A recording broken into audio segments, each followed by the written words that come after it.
Do you know how long I've wanted to leave? I'm gonna go out of my mind if I don't leave right now. Right now, like right this second.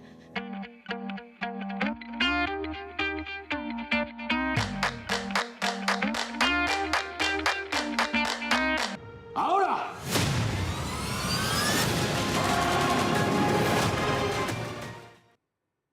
Hello, and thanks for joining us for our monthly show where we find out what to watch on the small screen. And our TV critic, Yena Lee, is here with us. Hello.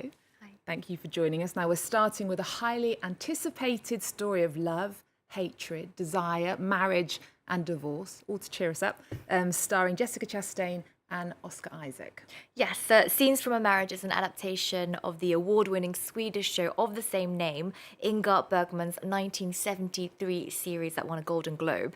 Israeli director Hagai Levi has now set the show in contemporary United States, and he flips the characters, meaning that it's the woman in this marriage who wants out, compared to the husband in the original. Oscar Isaac plays Jonathan, a university professor who doesn't seem to realize that his successful tech boss wife, Amira, played by Jessica Chastain, is unhappy. Now, to put it simply, it's a story about love and relationships, but these things are never simple, really, are they? Even for a straight, married, monogamous couple. When you think about it, the idea of sharing your life with an entirely different human being is not as easy as some would have you believe. And if you didn't know this already, you can witness it through the screen by watching this show.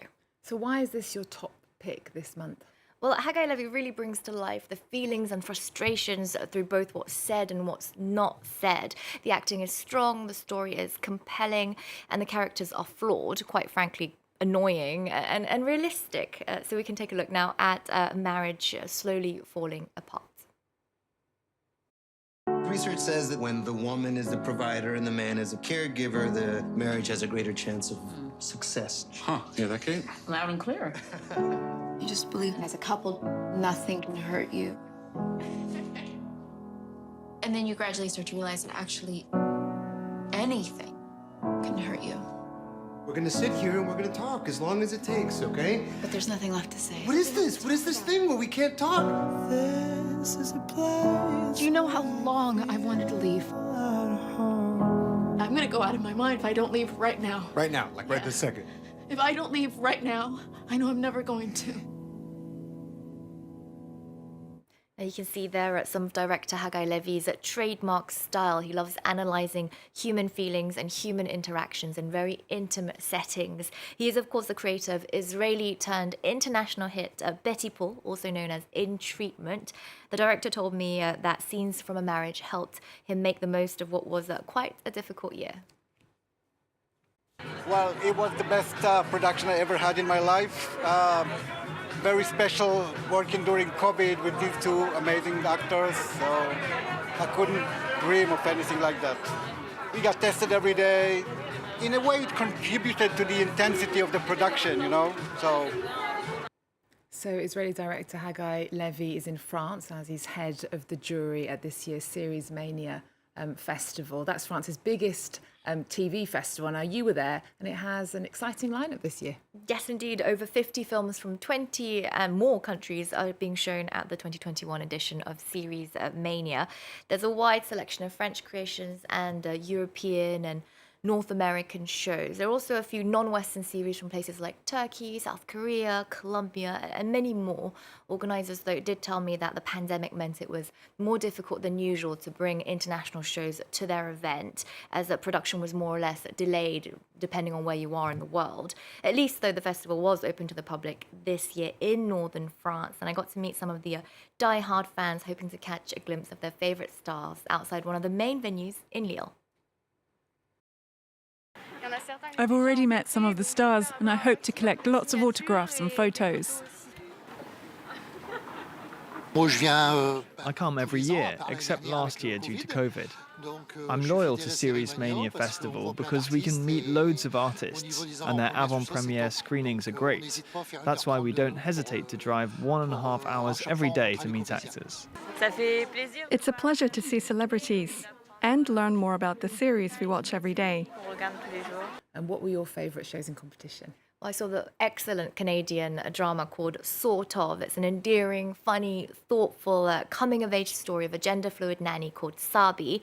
They're struggling to find out what to do with their lives, and everyone around them seems to be pushing them to do this or that. The main actor and co-creator Bilal Baig delivers a brilliant portrayal.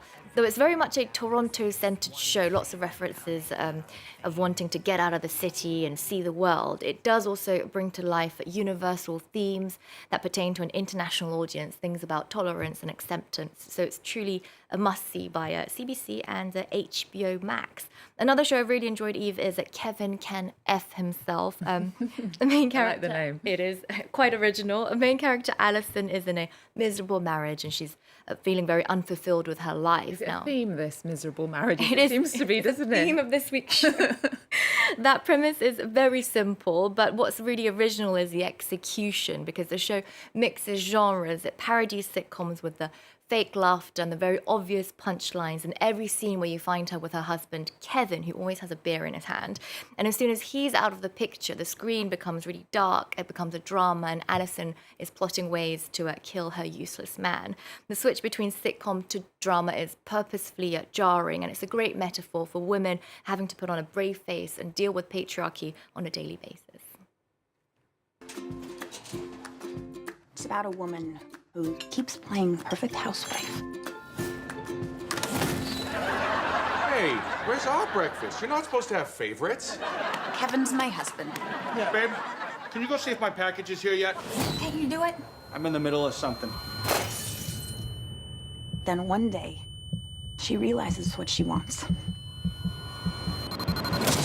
Whoa, Miss Hercules over here. Is that blood? It doesn't mean you get to be moody. You already used that excuse once this month.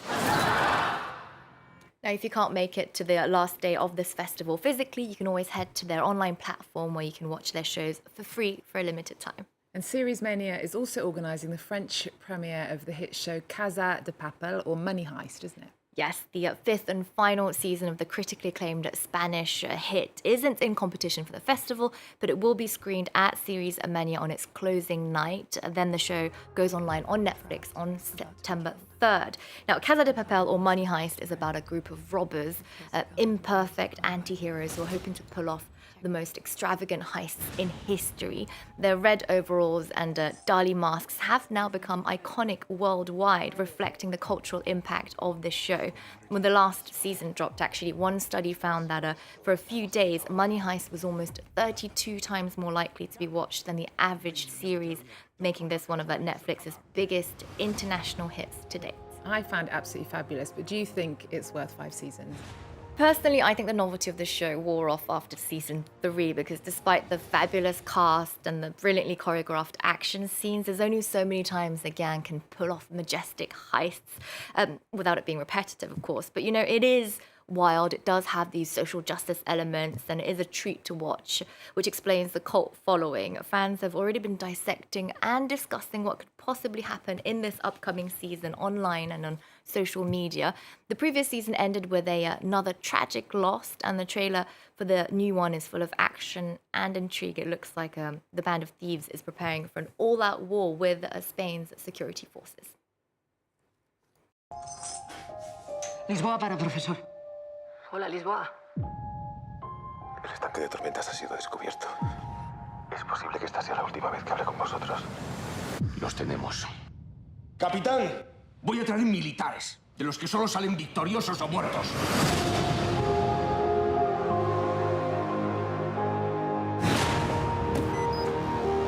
Despedite de ella.